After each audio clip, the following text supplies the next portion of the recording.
After decades of single motherhood, my son sent a text. "Don't come to Christmas." His wife even added, "The kids want a quiet Christmas with just us." I simply deleted it. A strange calm washing over me. This year, my silent smile hides a Christmas Eve surprise they'll never forget. Follow my story, like and share, and tell me where you're listening from. The festive glow from the small string of lights around my living room window seemed to mock the darkness that suddenly enveloped my heart. I had just set down the last box of ornaments, a faint smell of dust and pine needles still clinging to my fingertips, when my phone buzzed. It was Daniel, my only son. My hand trembled slightly as I tapped open the message, a familiar warmth bubbling up, expecting a confirmation of Christmas Day plans, perhaps a request for my famous gingerbread cookies. Instead, the words on the screen hit me like a physical blow. "Mom, we just want a peaceful Christmas with the family. Don't come." I reread it. Then again. And a third time. Each word twisted the knife deeper. Peaceful. Was my presence so disruptive? Don't come. A direct, unambiguous dismissal. It wasn't a question, not a polite suggestion, but a command, delivered with a casual cruelty that stung more than any angry outburst ever could. For months, I had been planning, meticulously thinking about gifts, about Daniel's favorite dishes, about Sophia's dietary restrictions, and even special treats for Chloe and Leo. My modest home, which had seen 28 Christmases unfold, each one brimming with love and careful attention for my son, now felt like a repository of discarded efforts. 28 years. 28 Christmas mornings, often waking before dawn to arrange presents, bake fresh cinnamon rolls, and ensure every detail was perfect for Daniel. As a single mother, those Christmases were often a testament to sheer will and creativity, stretching every dollar, working extra shifts, just to see his face light up. I remembered one year, when money was particularly tight, I'd handcrafted all his gifts, stitching a patchwork quilt and carving a wooden toy soldier. His embrace that morning, filled with genuine wonder, had been my greatest reward. When had that bright-eyed boy grown into a man who could so casually discard his mother, deeming her a burden to his peaceful holiday? My fingers hovered over the keyboard, shaking uncontrollably. A million replies surged through my mind: anger, hurt, confusion. But in the end, a cold resignation settled over me. "Have fun," I typed, the words feeling brittle and hollow, a poor disguise for the ache in my chest. I pressed send, the finality of it sealing my exclusion. My gaze drifted around the small living room, taking in the decorations I'd lovingly arranged over the weekend. The faded garland, the collection of mismatched baubles, and the 4 stockings hanging by the faux fireplace. One for me, one for Arthur, my wonderful husband, who had brought so much joy into my later years. One for Daniel, and even one for Sophia. Sophia, the very woman who had barely acknowledged my efforts over the years, who treated my home as little more than a necessary stop on her holiday circuit. She certainly hadn't earned a place by gratitude. Past Christmases flickered through my mind, a montage of subtle slights. Sophia, always on her phone, commenting on how cozy my house was, a thinly veiled criticism of its size compared to her own expansive dwelling. Chloe and Leo, my grandchildren, beautiful children, but increasingly distant, their faces illuminated not by the twinkle of Christmas lights, but by the cold blue glow of their screens, lost in digital worlds, oblivious to the grandmother who tried so hard to engage them. I had tried to make conversation, to tell stories, to play board games, but they always retreated to their phones. Their polite yes, grandma, and no, grandma, feeling more like automatic responses than genuine interaction. I walked over to an old wooden chest, rummaging through its contents until my fingers brushed against a stack of yellowed envelopes tied with a faded ribbon. Letters from Daniel, sent during his first year at college, full of youthful affection and longing for home. "I miss your cooking, Mom," one read. "Thank you for everything. You're the best," another declared. The stark contrast between those heartfelt words and the cold text message twisted my stomach. When had I transitioned from being the best to being an unwanted intruder, a disruptive element to their carefully curated peace? Just as the silence of my home threatened to overwhelm me, the telephone rang. It was Beatrice, my delightful neighbor, her voice warm and cheerful. "Evelyn, Arthur, darling, merry almost Christmas. My annual dinner party is Christmas Eve, and you simply must come. Our caterers are from Le Bernard this year, so it's quite the affair. Can't take no for an answer. Le Bernard." My mind reeled. That was one of the most prestigious restaurants in the city, known for its Michelin stars and exorbitant prices. Beatrice and her husband, Mr. Henderson, were certainly well off. But this was a new level.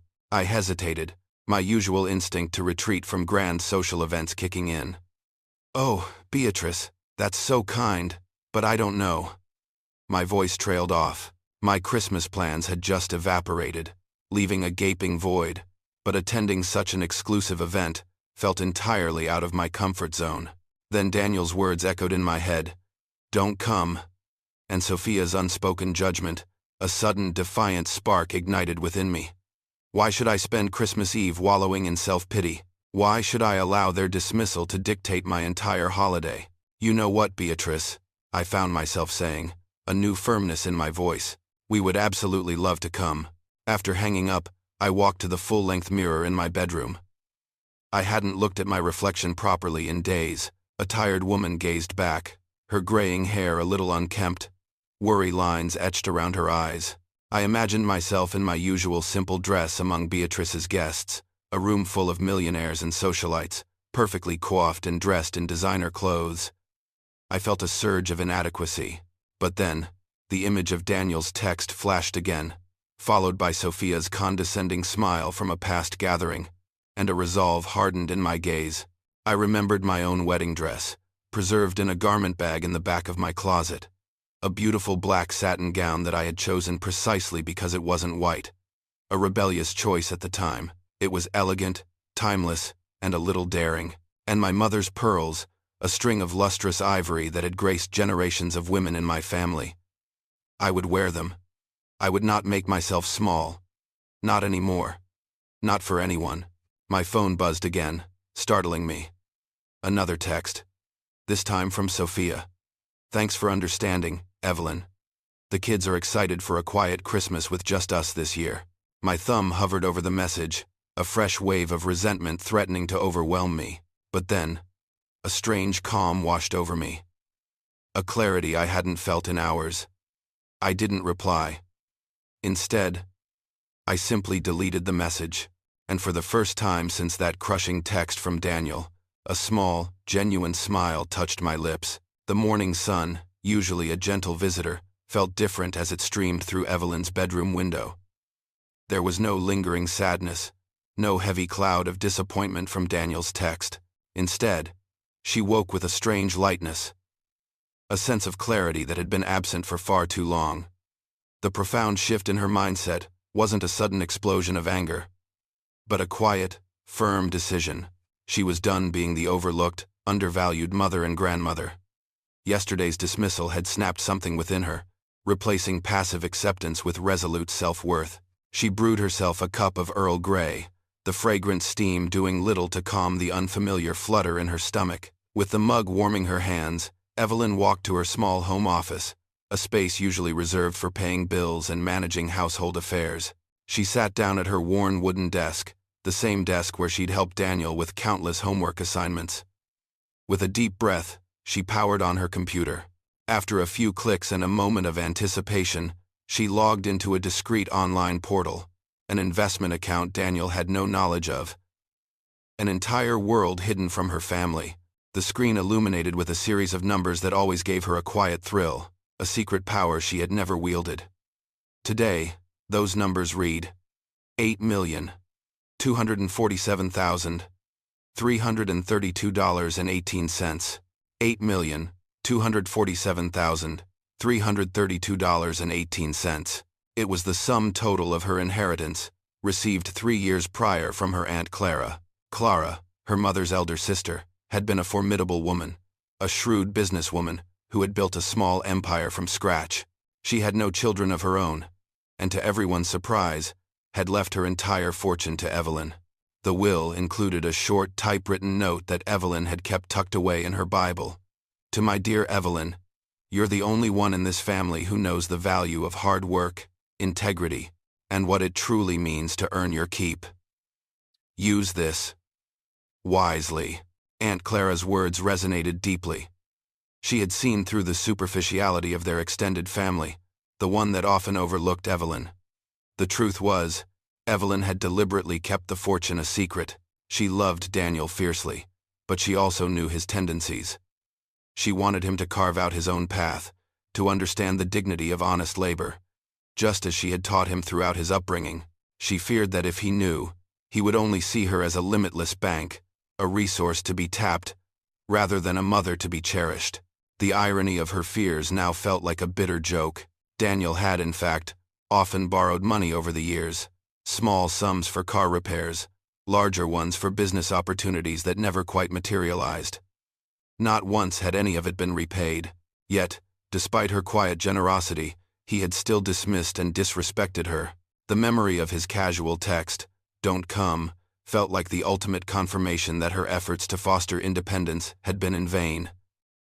And her attempts at quiet support had been taken for granted. Her thoughts drifted to past family gatherings, particularly those hosted by Sophia's parents, the affluent Millers. Sophia's mother, Victoria, always held court, seated in the most prominent armchair in the living room, surrounded by eager listeners. Her gifts, usually expensive designer items, were met with gasps of delight. Meanwhile, Evelyn would often find herself in the kitchen, helping to clear dishes, quietly refilling platters, her homemade, heartfelt gifts often unwrapped with a polite but underwhelming, "Oh, thank you, Evelyn." They were seen as quaint, perhaps even cheap, compared to the lavish offerings of others. She had always chosen humility, believing that true worth lay in character, not in displays of wealth. Now, she understood. Her humility hadn't commanded respect. It had merely taught them to treat her as a second-class citizen. It had allowed them to walk over her, to dismiss her, to deem her presence inconsequential. A new fire ignited in her stomach, not of anger, but of a quiet, steel-spun resolve. She wouldn't be invisible anymore. With a determined glint in her eye, Evelyn rose from the desk and walked to her closet. Pushing aside her usual practical blouses and sensible skirts, she reached for a garment bag she hadn't opened in years. Inside was a designer red silk dress, a luxurious impulse buy from a boutique sale a decade ago. It was a rich crimson, a bold hue she had never quite had the occasion or the courage to wear. It hung there, a silent challenge. She slipped it on. To her surprise, it fit perfectly, the silk gliding over her curves, accentuating her figure in a way her everyday clothes never did. The deep red brought out a warmth in her fair skin, and instead of making her gray hair look old, it made it appear distinguished, an elegant contrast. Looking in the mirror, she saw a woman she hadn't recognized in years. This woman had presence, an air of quiet confidence. She looked like someone with secrets, someone with depths unexplored. The afternoon passed in a blur of focused activity. Evelyn meticulously prepared for the evening.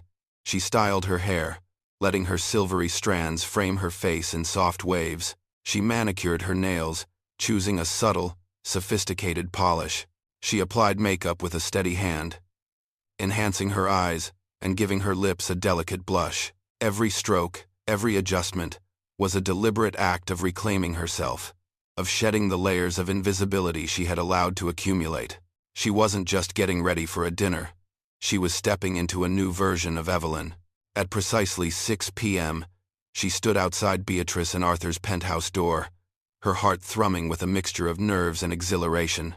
Her black wedding dress had been her initial thought, but the red silk felt more appropriate for Christmas Eve, a subtle defiance. She took a deep breath, adjusted the pearls around her neck, and squared her shoulders. Looking down at her reflection in the polished brass plate on the door, she saw it clearly.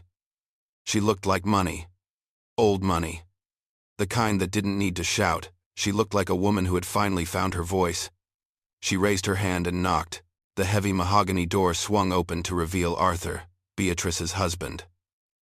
A tall, distinguished man with a kind smile. He usually greeted Evelyn with a warm, familiar wave. Tonight, however, his eyes widened slightly, a flicker of genuine surprise crossing his face. He paused, taking in the red silk dress, the pearls, the carefully styled hair. A slow smile spread across his lips. "Evelyn," he said, his voice soft with admiration. "You look absolutely stunning." His words, so simple, were a balm to the small part of her that still harbored self-doubt. Arthur stepped aside, ushering her into a world she rarely, if ever, frequented. The penthouse was nothing short of breathtaking. Floor-to-ceiling windows offered a glittering panorama of Central Park, a mosaic of city lights stretching into the distance. Crystal chandeliers dripped from the impossibly high ceilings, catching the light and scattering it across rooms adorned with what Evelyn recognized as genuine masterpieces. Impressive artwork, sculptures, and exquisite antique furniture created an atmosphere of understated opulence. The air hummed with the soft murmur of conversations, the clink of crystal glasses, and the faint, delightful aroma of fine dining. Evelyn spotted Beatrice across the room, resplendent in a sapphire gown, already engaged in animated conversation. As Beatrice caught her eye, she broke away with a radiant smile, coming forward to embrace Evelyn warmly. "Evelyn, darling, you look exquisite. So glad you could make it." She then began introducing Evelyn to the various guests, her voice filled with genuine warmth.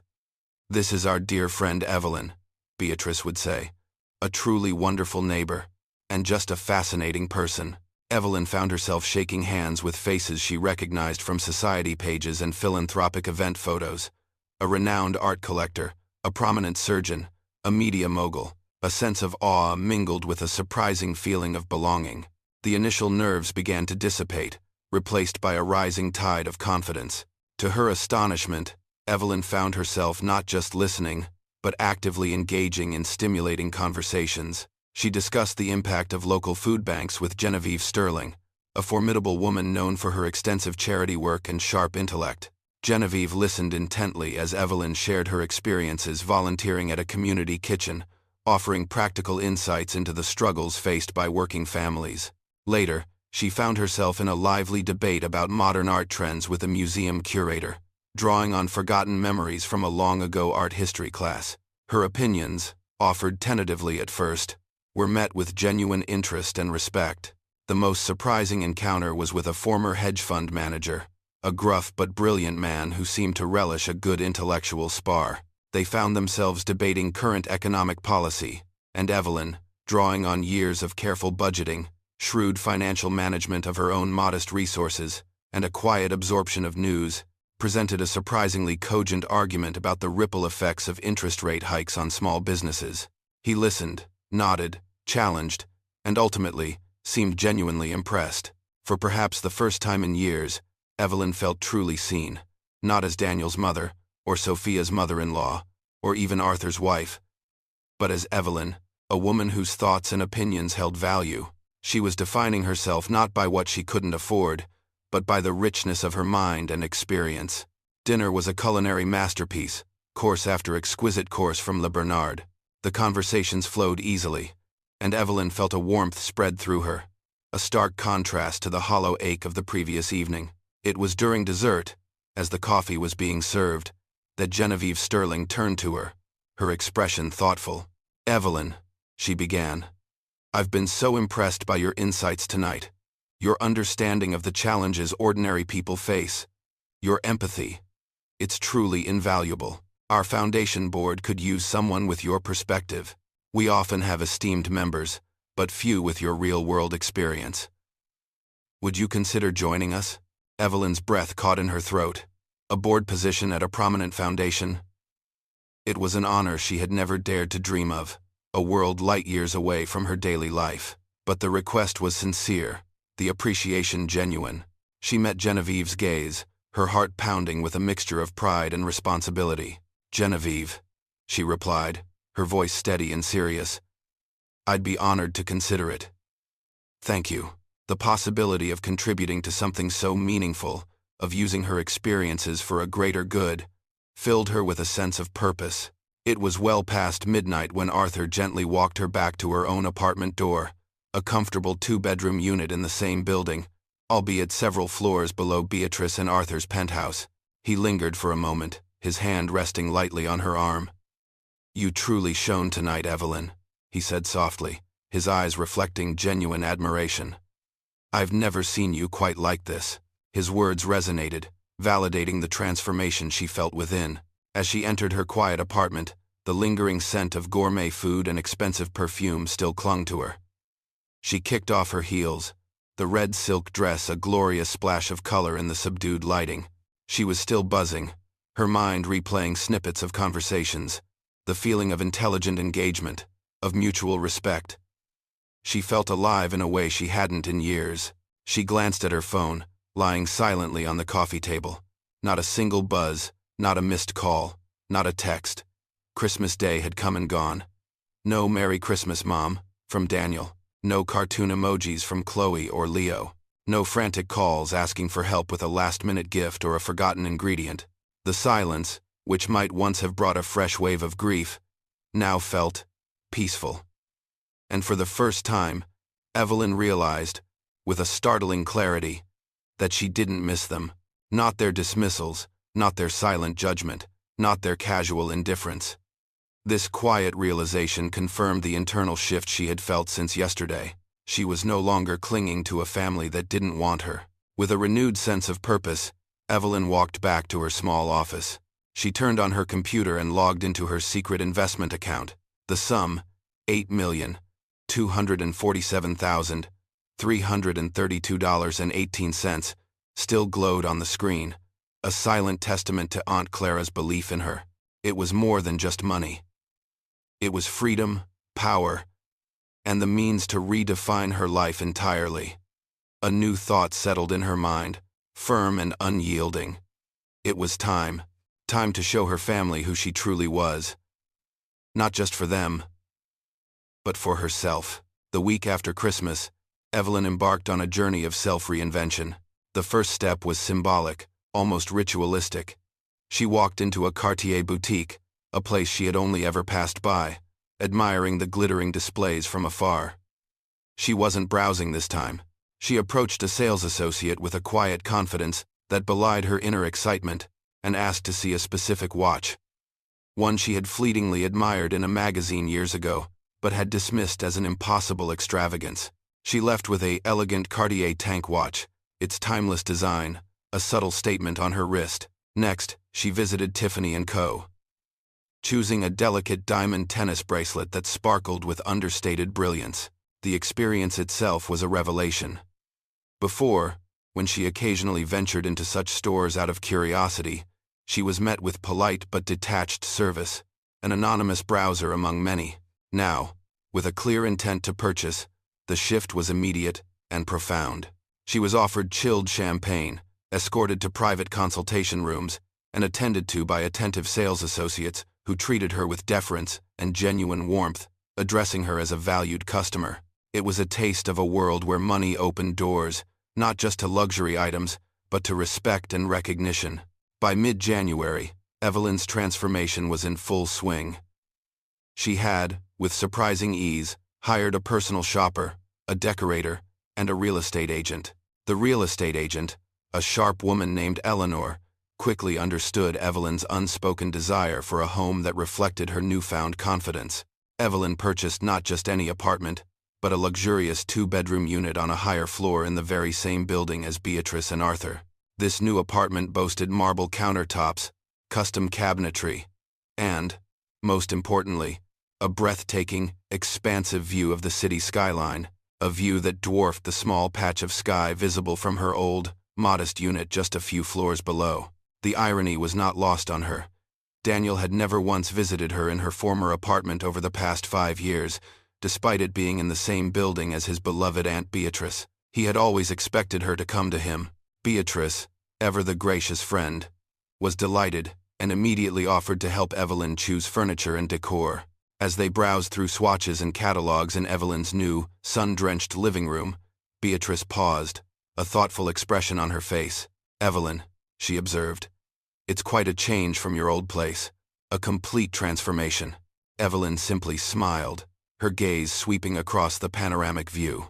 "I was sure," she affirmed, her voice calm and steady, "meaning not just the apartment, but the decision to embrace this new chapter entirely. The transformation deepened, extending beyond the material. Evelyn hired a personal trainer, a kind but firm young man named Max, who came to her new home 3 times a week.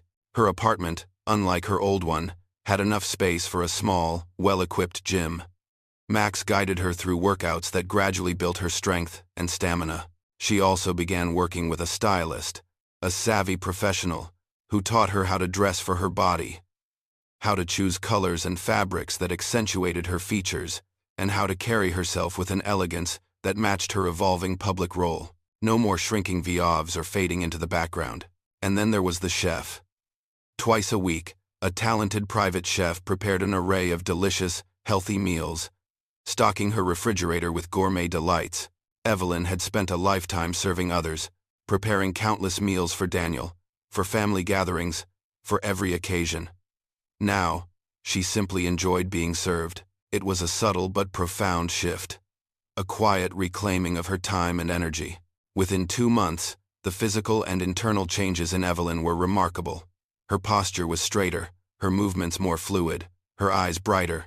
The worry lines around her mouth had softened, replaced by a quiet contentment. She moved through the world like someone who knew her worth, someone who had every right to take up space. She radiated an aura of quiet confidence, an effortless grace that was entirely new. True to her word, Genevieve Sterling had formally invited Evelyn to join the Sterling Foundation for Educational Excellence Board. Evelyn attended her first meetings with a blend of humility and eagerness. Here, seated at a polished mahogany table, she found herself discussing multi-million-dollar grants with some of the city's most influential philanthropists. Her voice, once hesitant, now carried a quiet authority. When the topic of allocating funds for inner-city youth programs arose, Evelyn, drawing on her years of practical experience and observations, suggested a significant portion be directed towards after-school enrichment programs, emphasizing the importance of creative arts and mentorship for children in underserved communities. Her suggestions, grounded in real-world understanding rather than abstract theory, were met with enthusiastic discussion. The board, swayed by her compelling arguments, ultimately allocated a substantial $2 million to pilot and expand after-school programs across several key neighborhoods. Evelyn felt a surge of profound satisfaction. This wasn't just about money. It was about impact, about making a real difference. And it was just the beginning. Ready to see how Evelyn's new life sends shockwaves through her family? Don't miss a moment of this incredible transformation. Like, share, and subscribe to keep up with the full story. Evelyn found her new life, with its unexpected demands and thrilling opportunities, feeling surprisingly natural. The respect she now commanded, the influence she wielded in boardrooms and at charity functions, resonated with a deeper part of her, a self that had been suppressed for too long. It wasn't about being seen as wealthy. It was about being seen as capable, intelligent, and valuable.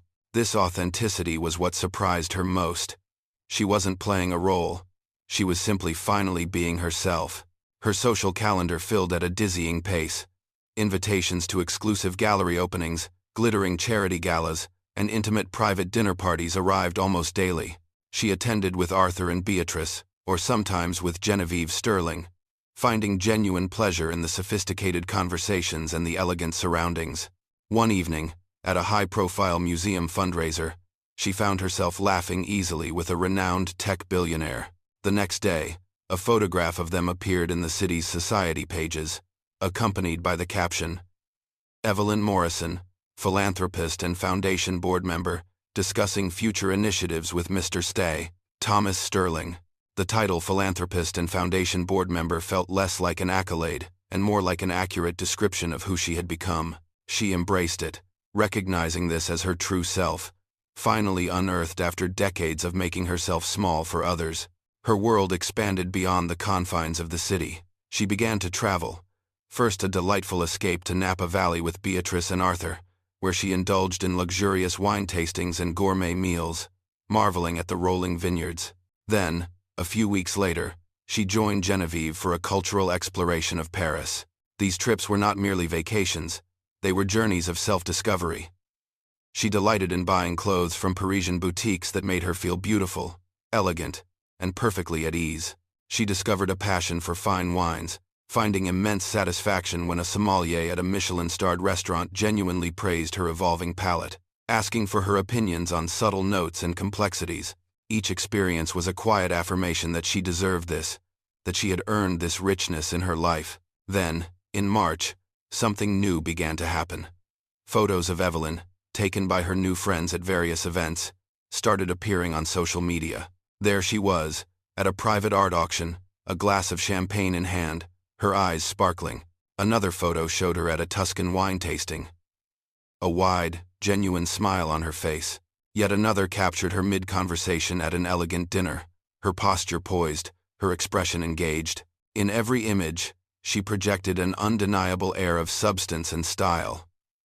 A woman who mattered, a stark contrast to the almost deliberate invisibility she had cultivated for so long. She was busy living her vibrant new life, so busy, in fact, that she didn't immediately consider the possibility of Daniel, or Sophia, or even her grandchildren. Seeing these posts, the thought barely crossed her mind. But soon, she would realize, they were indeed watching. The first subtle sign of this awareness arrived in April. Her phone buzzed, displaying a text message from Sophia, the first communication from her daughter-in-law since the curt Christmas text. The message read, "Hi, Mom Morrison. Hope you're doing well. It's been a while." The salutation, Mom Morrison, felt utterly foreign, almost overly formal, a stark departure from the usual Evelyn, or simply no salutation at all. It was an awkward, almost calculating friendliness that immediately put Evelyn on alert. She was in her new apartment, getting ready for a benefit dinner where she was actually being honored for her contributions to the Sterling Foundation. She looked down at the exquisite gown she was wearing, a shimmering emerald silk, custom-fitted, a true symbol of her changed status. The timing of Sophia's sudden outreach felt incredibly convenient. 2 days later, another text arrived from Sophia. "Just wanted to let you know Chloe has her spring concert coming up on May 15th. It's going to be lovely. We'd love for you to come." Evelyn stared at the message, a slow, wry smile spreading across her lips. Chloe's school concerts, recitals, and plays had always been designated immediate family-only events. She had been politely, or sometimes not so politely, excluded from every single one since Chloe was in kindergarten. Now, suddenly, she was loved to be invited. Evelyn showed the text to Genevieve Sterling when they met for their weekly foundation strategy meeting. Genevieve read it, a knowing glint in her eyes. "Sounds like someone's been doing some research." "Evelyn," Genevieve mused, a hint of amusement in her voice. "How convenient that they suddenly remember your granddaughter has a concert once you're on the board and in the society pages." Evelyn nodded, the irony of the situation now crystal clear. The game had begun, and her family, it seemed, was finally ready to play. That same evening, after Sophia's rather transparent invitation to Chloe's concert, an elaborate flower arrangement arrived at Evelyn's new apartment. A large vase overflowing with pristine white roses and elegant lilies sat on her doorstep, exuding a heavy, sweet fragrance. The card was tucked neatly among the petals. Evelyn pulled it out, her eyes scanning the familiar handwriting. Daniel's. It read, "Thinking of you, Mom. Love, Daniel, Sophia, Chloe, and Leo." She stared at the card for a long moment, a ghost of a smile playing on her lips. Mom. Not Evelyn. Not the cold, distant absence of a name that had preceded this sudden blossoming of familial affection. The timing was too perfect. The grandeur of the flowers too deliberate. This wasn't genuine warmth. It was calculated interest. A clear reaction to her newly visible status. Curiosity piqued. Evelyn walked to her study, switched on her computer, and for the first time in her life, logged onto Google and searched her own name. The results were immediate and extensive. Dozens of photos, articles, and society page mentions from the past 4 months flooded her screen. There she was, at the Sterling Foundation Gala, arm in arm with Genevieve Sterling. Another image showed her at a private art viewing, engaged in conversation with a famous artist. The captions all highlighted her new roles: philanthropist, foundation board member, major donor.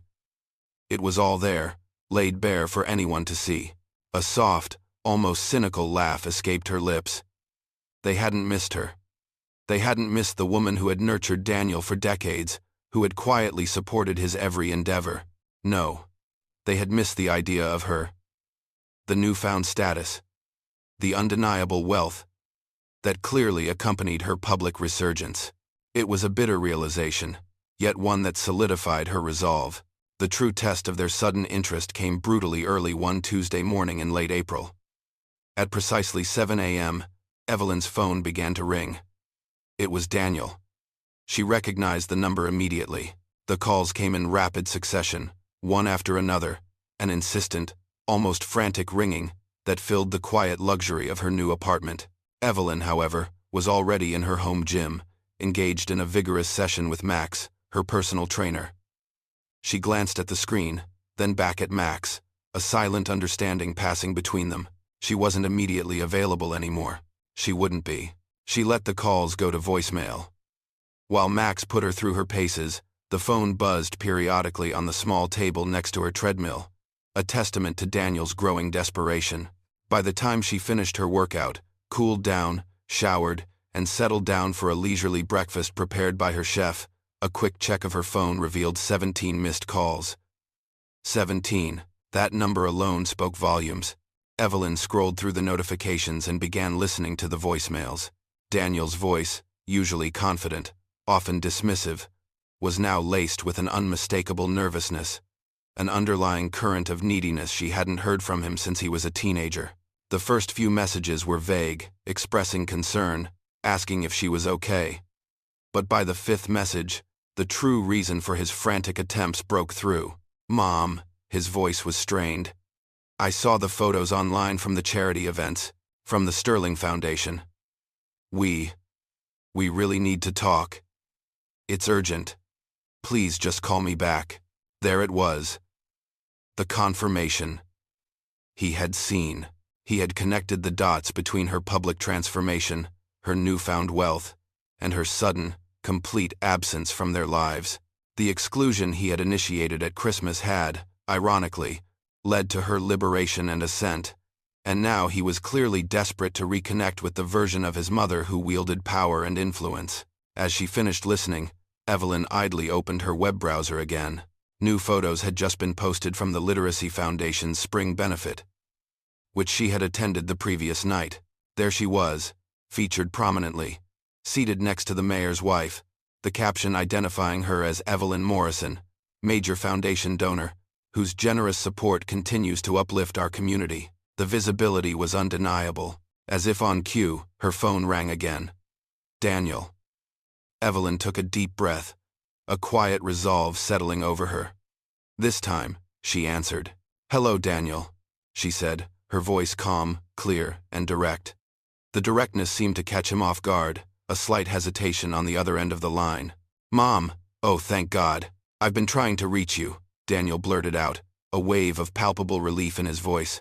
"I'm so sorry for all the missed calls, but it's really important. We have a huge problem." He started to launch into an explanation, his words tumbling over each other in his haste. But Evelyn cut him off, her tone unwavering. "I was busy, Daniel. What do you need?" The question hung in the air, blunt and to the point, signaling that the old Evelyn, the one who jumped at his every beck and call, was gone. "Mom, I really need to come over and talk," Daniel pleaded, his voice thin with desperation.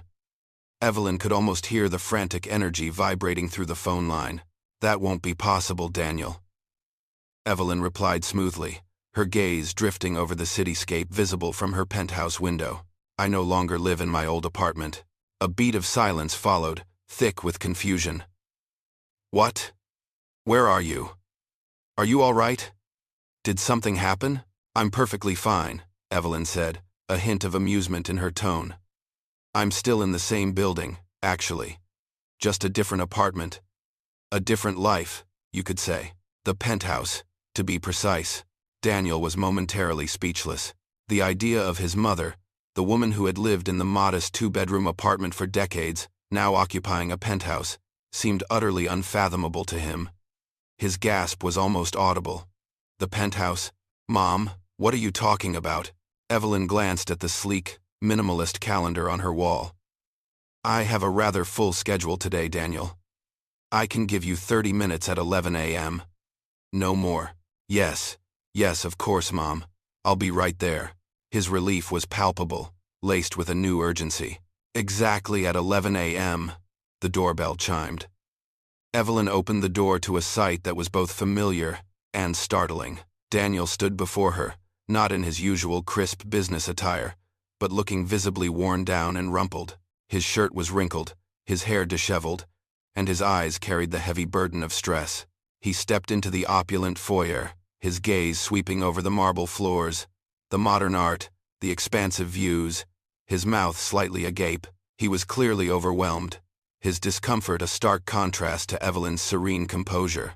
Mom, he finally managed, his voice barely a whisper. How is this possible? Last Christmas, you were living in that tiny apartment. And now? He gestured vaguely around the lavish space, the question hanging in the air, thick with incredulity. Evelyn led him to the living room, indicating a comfortable armchair.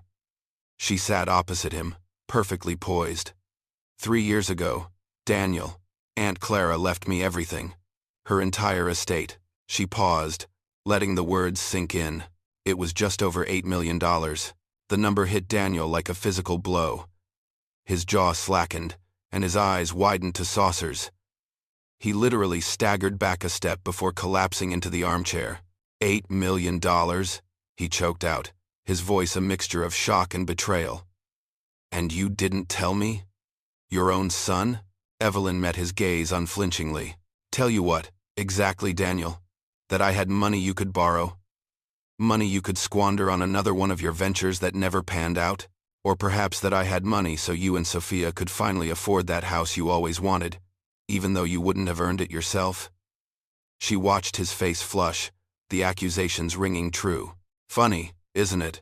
You expected me to jump at your every financial need, to be your personal ATM, yet you consistently treated me with disdain. You saw my homemade gifts as cheap, my modest apartment as a place to be avoided. You always fawned over Victoria, Sophia's mother, for her lavish gifts and grand gestures, never once questioning where her money came from, or if she truly earned it. She glanced at the Cartier watch on her wrist, a subtle, elegant gesture. My half-hour is almost up, Daniel. I have other appointments. Panic flickered in Daniel's eyes. The facade crumbled completely. Mom! No, please, wait! He practically lunged forward, leaning towards her, desperation etched on his face. It's bad, Mom. Really bad. Sophia and we're having problems. Serious problems. She's talking about divorce, and her lawyer is asking for a $50,000 retainer. My business is barely breaking even, and the kids' school fees are overdue again. Chloe and Leo might get pulled out of their private school. His voice cracked, the confession pouring out of him in a torrent. Evelyn listened, her expression calm, even sympathetic. The raw honesty, the fear in his eyes, was genuine. She remembered the struggling young man she had raised, the one who dreamed big, but often faltered. But this was also the man who had dismissed her so casually just a few months prior. When he finished, breathless, she simply said, "I'll think about it, Daniel." The phrase hung in the air, devoid of warmth or promise, unnerving him more than an outright refusal might have. It conveyed a detachment, a careful consideration that was completely new to him. He left, looking even more defeated than when he arrived. 2 weeks later, the persistent calls hadn't stopped. Daniel called daily. Sophia had even left a few carefully worded messages. And then, most heartbreakingly, a tearful voicemail from Chloe, asking if Grandma was mad at them. Evelyn felt a pang, but she held firm. She had needed time, not just to consider Daniel's plea, but to gather her thoughts, to prepare for the conversation she knew they needed to have. Finally, she called Daniel and invited him back over. She met him at her door, having just returned from a relaxing weekend in the Hamptons with Genevieve and Arthur. Evelyn radiated confidence, her skin glowing, her posture impeccable, in a chic linen dress. Daniel, in stark contrast, looked even more distraught than before. He was wearing jeans and a wrinkled t-shirt, his face pale, his eyes red-rimmed. He seemed to have aged a decade in a fortnight. "Come in, Daniel," Evelyn said, her voice gentle but firm. She led him to the same spot in the living room. "Before you tell me anything else," she began, looking at him directly, "I need to explain something. About me. About the past 40 years, really. I spent so long making myself small, sacrificing, always putting everyone else first without any real recognition. That chapter of my life is over. I've learned, Daniel, that when people see you as valuable, they treat you as valuable. I'm now surrounded by people who genuinely enjoy my company, who respect my opinions, and who see me for who I am, not just what I can provide." She paused, letting the words sink in. "You inherited me as a mother, Daniel. But these people, they choose my company. There's a significant difference." Daniel shifted uncomfortably in his seat, the distinction clearly making him squirm. "I am willing to help you," Evelyn continued, her tone softening slightly. "But not the way I used to help you. I will not enable your past mistakes. I will not be your fallback plan every time you mismanage your finances or make poor choices." She reached for a sleek leather folder on the coffee table and opened it. Inside were meticulously organized financial documents. "Over the past 20 years, Daniel, you have borrowed a total of $47,000 from me. Not once have you repaid a cent." She slid the folder across the table towards him. His eyes scanned the detailed ledger, his face paling. "I will pay the $50,000 for Sophia's divorce lawyer retainer," Evelyn stated, her voice firm. "But this is not a loan, Daniel. Consider it severance pay. I am buying myself out of obligation.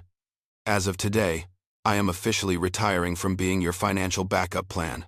From this moment forward, you will handle your own problems like a grown man. Your business, your decisions, your consequences." Daniel stared at her, his face a mask of panic. "But Mom, what about the children? What if Chloe or Leo need something? What about Sophia? Where will she go for help?" Evelyn raised an eyebrow, a flicker of irritation crossing her features. "Sophia has her mother, Victoria, for that, doesn't she?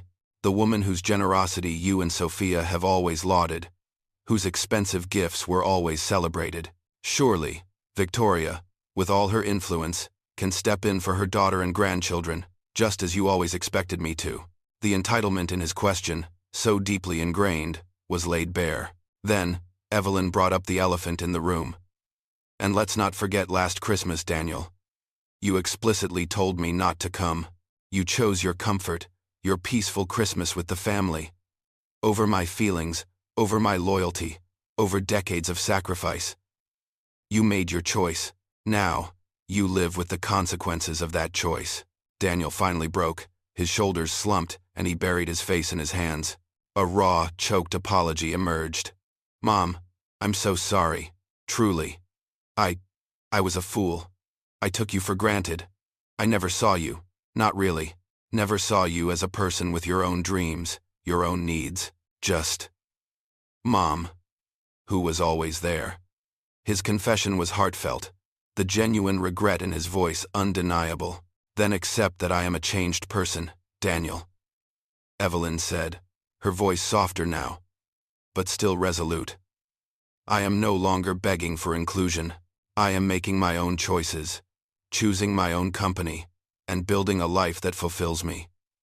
If you want a place in it, it must be on new terms, terms of genuine connection, genuine curiosity about my life, not just when you need something. Love isn't enough anymore. I need respect, too." 6 months later, the world had shifted again, gently. One afternoon, Evelyn's phone rang. It was Chloe, calling from her freshman dorm. "Grandma," she began, her voice bright. "I just wanted to thank you for the college fund. Seriously. It's making such a difference. I don't know how you thought of everything." Evelyn had quietly set up substantial college funds for both Chloe and Leo, ensuring their futures were secure. A gift given without fanfare. "Are you happier now, Grandma?" Chloe asked. a genuine curiosity in her tone. Evelyn smiled, looking out at the glittering city. "Yes, darling," she affirmed. "I am. I'm living the life I want, not just what others expected of me." Slowly, tentatively, Chloe and Leo began to seek out Evelyn's company. They visited her apartment, not for handouts, but to share stories, to cook together in her gourmet kitchen, to simply connect. They saw a grandmother who was vibrant, engaged, and truly happy. Then, in November, another call came from Daniel. Evelyn braced herself, but this time, he wasn't asking for anything. "Mom," he began, a tremor in his voice. "I was wondering, would you consider spending Christmas morning with me? Just us? No Sophia. No kids. Just us. I want to talk." They met on Christmas morning in Evelyn's penthouse, the same room where he had pleaded for help months earlier. There were no extravagant gifts, no forced pleasantries, just coffee and a quiet, heartfelt conversation.